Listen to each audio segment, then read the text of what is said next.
Hello, magandang araw mga ka-Jack. Nandito tayo sa Quezon City at ito ang ating sinervisan ngayon, si Sir Glaze. Tara. Nakalikot natin yung truck niya. So, ito yung chinecheck natin. Inalis natin yung kanyang EGR. Finish tayo ng throttle. Ayan. Ako natatakbo, Pastor. Paano mo na lang? Ayan. Oh, grabe. Ang dumi mga ka-Jack. Ayan. Ay, hindi makakahinga yan. Alisin pa natin to. Ito mismong bulb na ito. Tumutulak yan mga ka-Jack. Ilang tornilyo yan kita. Alisin mo ilang tornilyo na yan. So, ito mga ka-Jack na yung ating bulb. May spring yan mga ka-Jack. Ito yung kabuuan niya ng actuator at saka yung EGR natin. Ayan.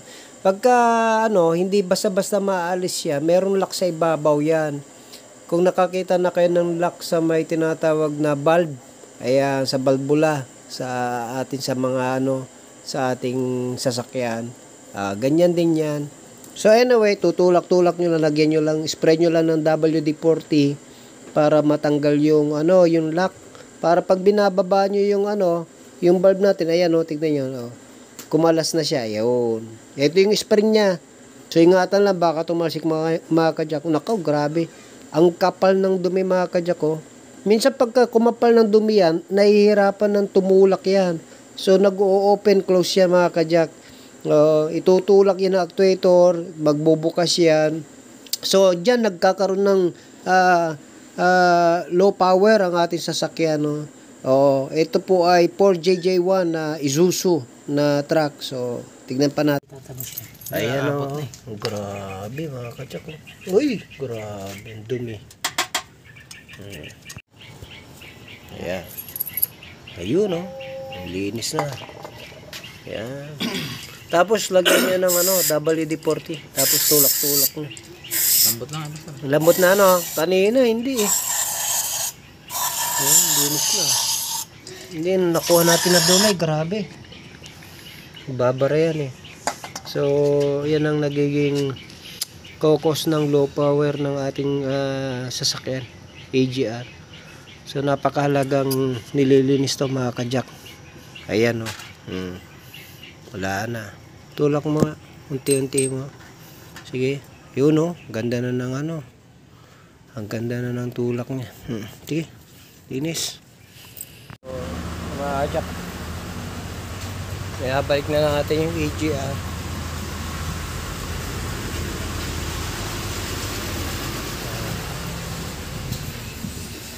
Yeah.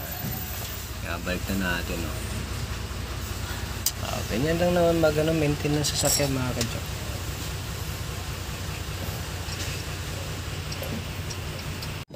Kaya ka-Jack. Ilinis natin yung kanyang sensor doon sa may catalytic niya. At the same time, ilinis natin yung kanyang tinatawag na EGR. So, gumanda na yung takbo. Pero, i-try natin i-scan para makita pa natin yung fault code. At i-delete na rin natin. Titignan natin kung babalik pa siya.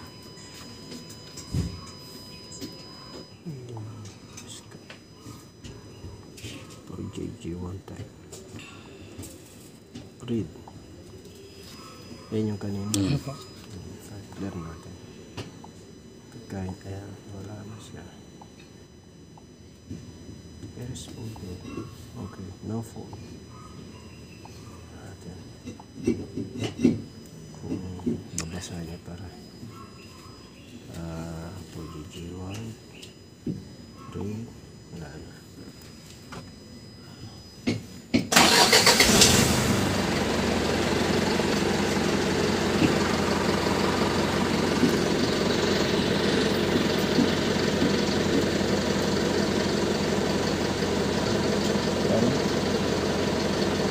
Wala na. Hindi na bumalik. Tignan natin yung yung kanyang data list. Yan. Tignan natin lahat. Observe tayo.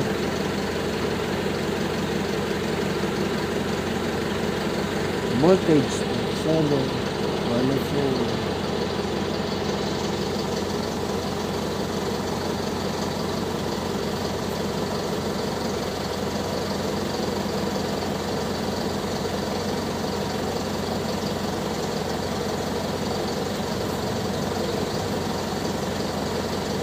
VGR position on. Okay, naka-off. Pagka mabilis on. Intake, good. Ayan. Map sensor, good. VGR sensor.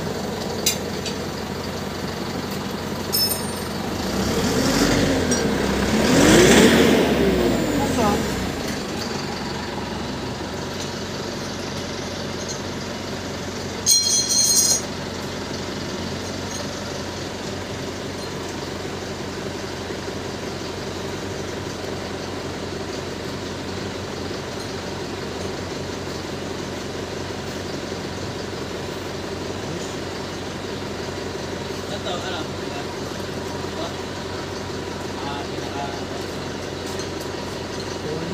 Sa pinyan, tama yan, Kek.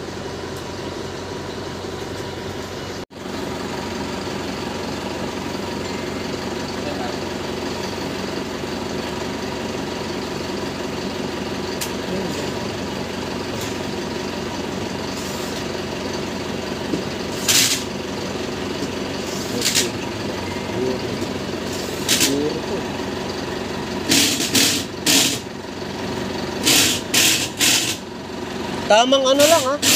Babali nyo yan. Malakas yung ano na yan. Kaya kajak, pati lahat ng ilaw, chinecheck natin lahat yan. Kung may mga hindi gagana. So, itong ginawa natin, 4JG1 na Isuzu. Yan.